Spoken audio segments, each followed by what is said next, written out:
చూసారు కదా, ఇప్పటి వరకు సృజన గారు మన కోసం సర్వప్ప చేసి చూశారు. అది కొంచెం హాట్ ఐటమ్గా ఉంది. నెక్స్ట్ మన కోసం ఒక స్వీట్ చేయబోతున్నారంట. అదేంటో సృజన గారిని అడిగి తెలుసుకుందాం. సృజన గారు నెక్స్ట్ ఏం చేయబోతున్నారు? కద్దుకా కీర్. ఓకే, పేరు వినడానికే చాలా కొత్తగా ఉంది. అండ్ దీనికి సంబంధించిన ఇంగ్రీడియంట్స్ ఏమన్నా మాకు చూపిస్తారా? ఓకే అండి. ముందుగా కద్దు అంటే సోరకాయ తురుము నేతిలో వేపించుకొని పెట్టుకోవాలి. ఓకే, సొరకాయని నేతిలో వేయించుకొని పెట్టుకోవాలి. పచ్చివాసన పోయే వరకు నేతిలో వేయించుకొని పెట్టుకోవాలి. ఓకే. సన్న సేమియా. సో మనకి బయట షాప్లో సన్న సేమియా అంటే దొరుకుతుంది కదా? దొరుకుతుందండి.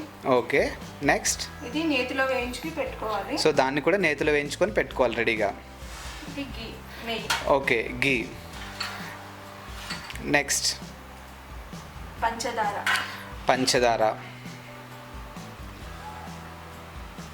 బాదాము, సో డ్రై ఫ్రూట్స్ అన్నీ ఇవి కూడా నేతిలో వేయించి పెట్టుకోవాలండి. ఇవి కూడా నేతిలో వేయించి పెట్టుకోవాలి. ఓకే.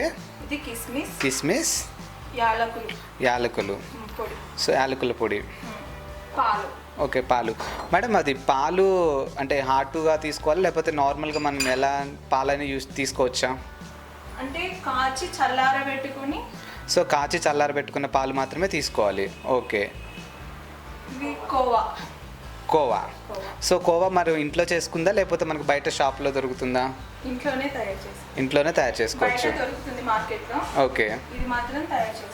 సో ఇంట్లో తయారు చేసుకుంది. సరే, నెక్స్ట్ ప్రాసెస్ స్టార్ట్ చేద్దామా? సో దీనికి ఏమన్నా లిమిట్ అంటే క్వాంటిటీ ఏమైనా ఉంటుందా? పాలు అలాంటివి ఏమన్నా తీసుకోవడానికి? అంటే మనకు లిక్విడ్ ఫామ్ కదండి, కొంచెం మనం తినడానికి వీలుగా చూసుకొని. సో లిక్విడ్ ఫామ్ కాబట్టి మనకి తినడానికి ఎలా వీలుగా ఉంటే సో మనం ఎలా తినాలి అనుకుంటే అలా తీసుకుంటుంది క్వాంటిటీ. లిక్విడ్ గానే ఉంటుంది. ఓకే. ముందుగా కాచి చల్లార్చుకున్న పాలు. సో కాచి చల్లార్చుకున్న పాలని ఆ పెట్టుకున్న బౌల్లో వేసుకోవాలి. ఓకే.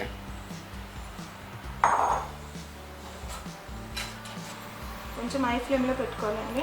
సో ఆ మరిగించిన పాలనే ఇంకా కొంచెం మరిగించాల్సి ఉంటుంది హై ఫ్లేమ్ మీద. ఓకే. అంటే ఎంత టైం అంటే బిఫోర్ ఆ పాలని ఎంతసేపు మరిగించుంటారండి? అంటే దానికి ఏమైనా టైం ఉంటుంది, ఎంతవరకే మరిగించాలి అలా? 30 to 40 minutes. So 30 to 40 minutes అది మరిగిస్తూనే ఉండాలి. ఓకే. సో ఆ తర్వాత ప్రాసెస్లో కూడా మళ్ళీ మరిగించాలి పాలని. కొంచెం బాయిల్ వస్తున్నప్పుడు ఇవి వేయాలి. ఓకే. సో ఆ పాలను కొంచెం బాయిల్ చేస్తూ ఉండాలి. ఓకే.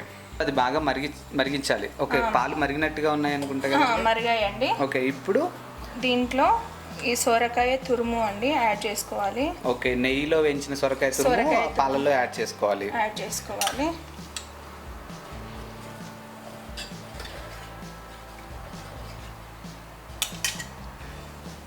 సో యాడ్ చేసుకున్న తర్వాత దాన్ని ఏమైనా మరిగించాల్సి ఉంటుందా లేకపోతే ఇంకా సరిపోతుందండి? మరిగించాలండి. దీంతో పాటు సేమియా. సో సొరకాయతో పాటు వేయించి పెట్టుకున్నటువంటి నేతిలో వేయించి పెట్టుకున్నటువంటి సన్న సేమియాని కూడా దాంట్లో వేయాల్సి ఉంటుంది. ఓకే.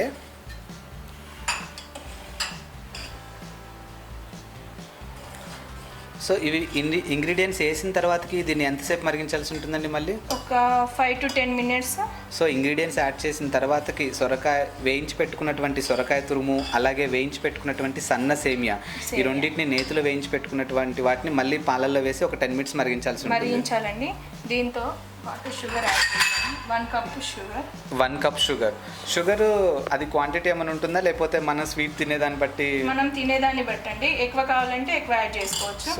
ఎక్కువ కావాలంటే ఎక్కువ యాడ్ చేసుకోవచ్చు. సో షుగర్ అనేది మనం ఎంత తింటే అలా తినే దాన్ని బట్టి మనం షుగర్ యాడ్ చేసుకోవాల్సి ఉంటుంది. ఇక్కడ సైడ్లో డ్రై ఫ్రూట్స్ వేయించుకుందామండి. ఓకే. సో మనకి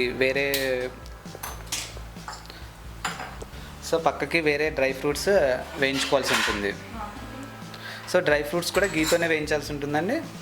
అవునండి.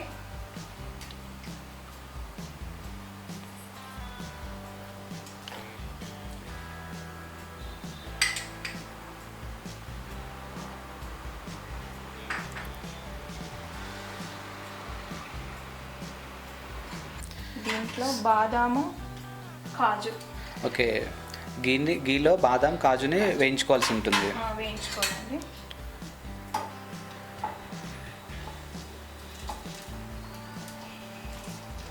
ఇవి వేగుతున్నాయండి. ఓకే, డ్రై ఫ్రూట్స్ అన్ని వేయించిన తర్వాతకి బ్రౌన్ రాగానే ఓకే కిస్మిస్ కూడా యాడ్ చేసుకోవాలి.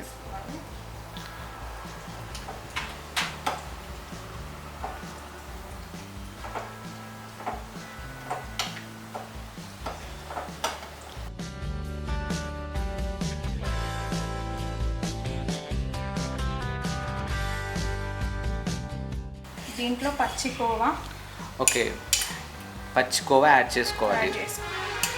మేడం ఇది కోవా మీరు ఇంట్లో చేసిందా లేకపోతే బయట నుంచి తెప్పించుకున్నారా? ఇది నేను ఇంట్లోనే తయారు చేశాను. ఓకే, కోవా మీరు ఇంట్లోనే తయారు చేసుకున్నారు.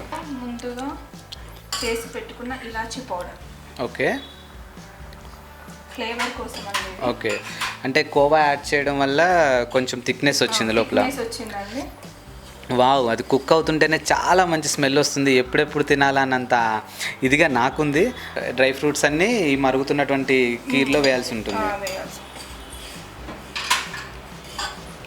వావ్, స్మెల్ మాత్రం చాలా బాగా వస్తుందండి. ఇవి డ్రై ఫ్రూట్స్ యాడ్ చేసిన తర్వాతకి ఎంతసేపు దాన్ని మరగనించాలి? మళ్ళీ దింపేయాలండి, కట్టేసి డ్రై ఫ్రూట్స్ వేసిన తర్వాతకి ఆఫ్ చేసుకోవాలి. ఆఫ్ చేసేసుకోవాలి. ఓకే,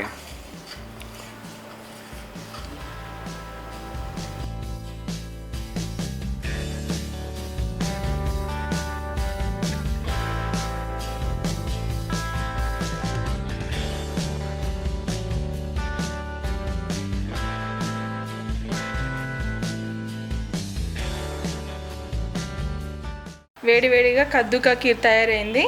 ఎలా ఉందో టేస్ట్ చూసి చెప్పండి. యా తప్పకుండా, చూస్తుంటేనే ఎప్పుడెప్పుడు తినాలన్నంత ఇదిగా ఉంది. తప్పకుండా టేస్ట్ చేసి చెప్తానండి.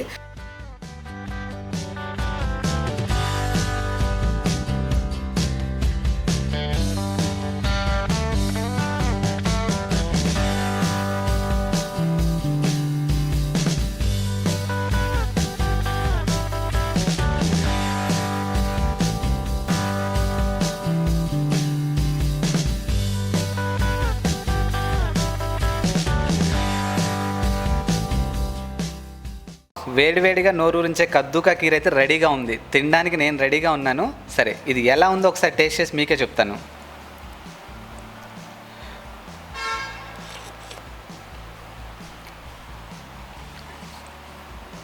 చాలా అంటే చాలా బాగుంది. అండ్ నార్మల్గా చెప్పాలి అని అంటే ఇందులో సొరకాయ వేసిన ఫ్లేవర్ నాకు ఎక్కడా తెలియట్లేదు.